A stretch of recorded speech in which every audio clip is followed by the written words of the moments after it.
came to Jeremiah from the Lord, saying, Arise, and go down to the potter's house, and there I will cause thee to hear my word. And I went down to the potter's house, and behold, he wrought a work on the wheels. And the vessel that he made of clay was marred in the hands of the potter, so he made it again another vessel, as seemed good to the potter to make it. Then the word of the Lord came to me, saying, O house of Israel, cannot I do with you as this potter, saith the Lord? Behold, as the clay is in the potter's hand, so are ye in mine hand, O house of Israel. What vivid word pictures there are in the Bible. Why, for a minute, while reading that story about the potter, I thought I was actually in the potter's house. And I hope that you had the same impression while listening to me. Perhaps the reason I could visualize the details so easily is because recently I had the opportunity to visit a ceramic studio operated by some friends of mine. What I didn't know about ceramics would have overflowed the biggest piece of pottery ever made. I knew, of course, that pottery was an ancient craft, for the potter is often mentioned in Scripture. Indeed, when God would show his dominion over men and his irresistible power over their hearts, he has often had recourse to the parallel of the potter, who, of course, makes what he pleases with the clay. So, like Jeremiah the prophet, I too went down to the house of the potter. If he could learn a lesson or two, so could I. Bill and Doris were busy in their studio. What was once their hobby has now become their livelihood. Now they must produce in quantity the articles that were first created for no other reason than to satisfy their desire to make something useful and beautiful. I had the feeling, while talking with my friends, that even though they are surrounded by the lovely articles they are producing in quantity, their chief pleasure is still, like the true potter of all ages, to create the individual piece, something that reflects individual skill and the creative mood of the moment. I asked them how the potter's craft began, but they told me that no one really knew. Plenty of speculation, of course, but nothing positively authentic. Bill told me that pottery is commonly found among grain-eating peoples, so perhaps the family porridge was cooked in a hole in the ground, or in a container of skin, or wicker coated with clay. Then someone thought, why go to the bother of digging a hole or weaving a basket? Why not make a pot outside the hole, or without the basket? Doris thinks there may be real reason for this conjecture, seeing wicker pots coated with clay, dating from several centuries before Christ, have been found in excavations at Athens. I was there to learn. And what I learned, first of all, was that the clay is almost all imported. That the clay decides the pot has always been understood by the potter. The early potter didn't know why. He only knew that some clays were good for some things and no good for others.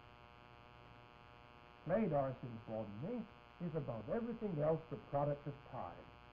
There are many kinds of clay.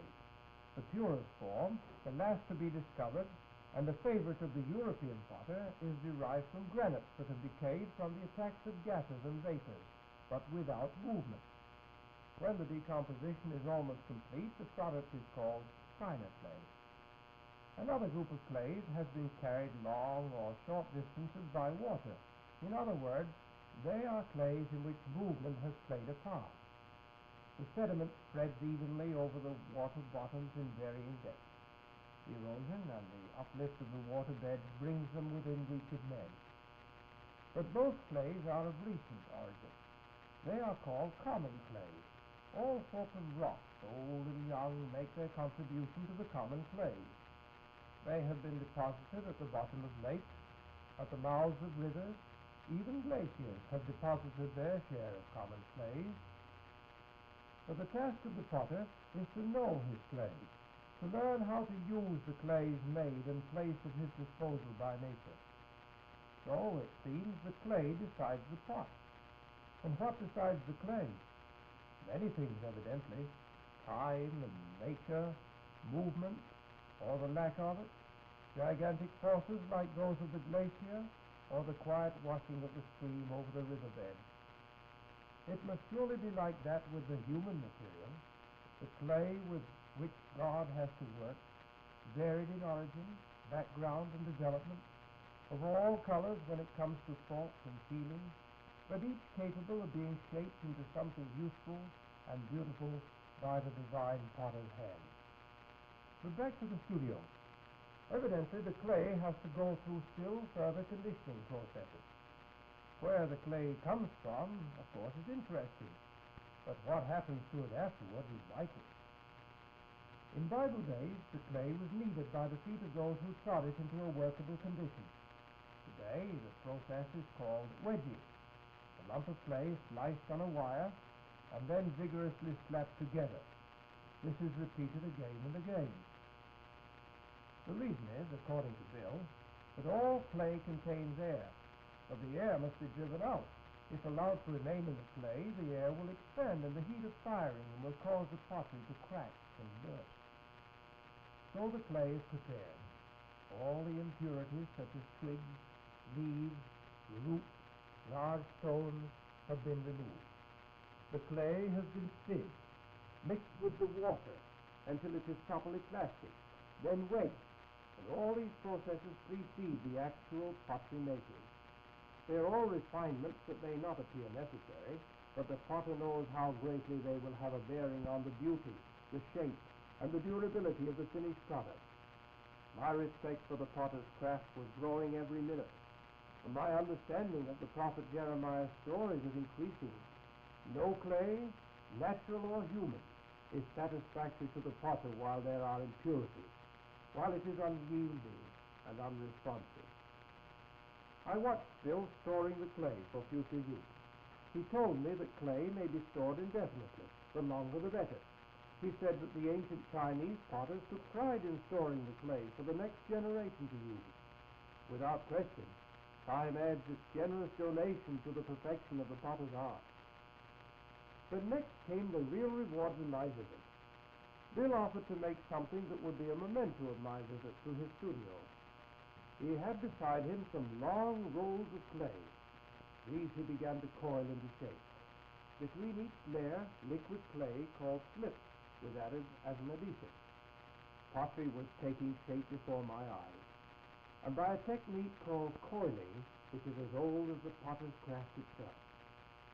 At the other side of the studio, Mrs. Potter was at work, not with coils, but with the wheel. Her sensitive hands were wrapped about a lump of wedged clay that seemed to be rising into a cone as it whirled around. I remembered the prophet Jeremiah's words. Then I went down to the potter's house, and behold, he wrought a work on the wheel. Only this time, the he was a she, but the wheel, and the responsive clay, and the skill of human hands were all there, and the Bible words seemed to have new meaning. Patience and practice are needed, Doris told me.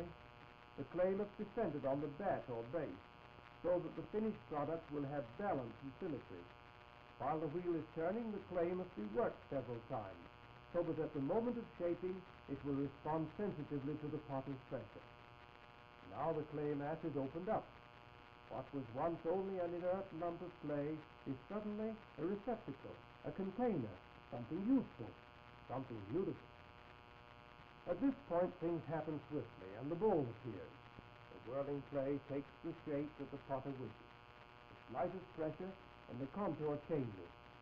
It came to me at that moment, while watching Doris at work, that today's antique was once someone's dream, brought to life by skillful and interested hands, just in the same way. Then came various refinements.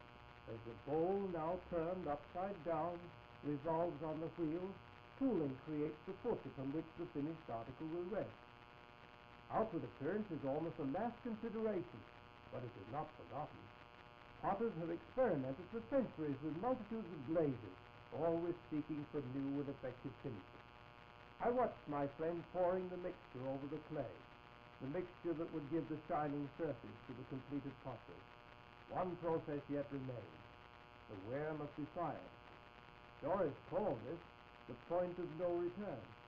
Once the pottery went into the kiln, it would be hardened permanently into its present shape. It may change slightly. It may shrink when fired, but its shape is irrevocably determined. Probably It was just at this point that the potter of Jeremiah's day found that the vessel he made had a flaw in it. Certainly he hadn't fired it, or he couldn't have made it again. The finished product, Bill declared, as he showed me some of his completed work. I must confess, the phrase had new meaning for me. He showed me how the various chemicals in the clay and the glaze had reacted to the intense heat of the kiln. Each piece had its own beauty, its own distinctive shape or color, its individual usefulness. On this particular piece of pottery, I can see the potter's hallmark, and it is a very famous one. But Bill told me that the potter who created this piece was proud of his work, so satisfied with it that he wanted his name to be associated with it as long as the jar existed. The best pottery always bears a hallmark. Ancient Chinese potters often told the story of the thought behind the pottery in their mark. One famous ancient piece bears the legend, "Made for the pavilion for meditation, for the correction of thought." Thousands of such pottery hallmarks have been classified, indicating both the potter and the time of his work. So I went down to the house of the potter. Like Jeremiah, I had found it to be not only an education, but an experience. God is the divine potter.